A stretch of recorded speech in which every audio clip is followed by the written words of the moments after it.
I think of all the places we visited, what has stood out for me is the nature. Like, the place is very beautiful. Singapore is a small city, but they've been able to integrate nature in its urban planning, which is very interesting. So we've been to National University of Singapore, which is a huge campus. They even have shuttle buses inside. We've also been to the Monetary Authority of Singapore, which is the CBK version of Singapore. And today morning we went to the Urban Redevelopment Department, which is the urban planning department of the city. And now we're at INSEAD, the business school. I think 3 things have stood out for me. So the first one is the urban planning in Singapore, and that's something that has been done so meticulously.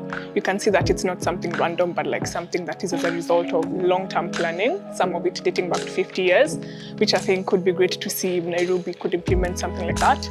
Secondly, for me, is how the Monetary Authority here works. So as opposed to many CBKs in the world which use interest rates as a tool for regulating monetary policy and monitoring inflation, they have a unique approach. They use exchange rates. So that was interesting to see. And then thirdly, which was quite personal for me, was the visits to the campus. So I'm very interested in doing an MBA. So coming to National University of Singapore and INSEAD itself to hear about the MBAs was quite enlightening, especially INSEAD, because a lot of my co-workers are alumni of this place.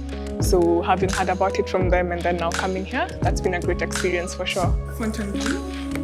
Excellent. So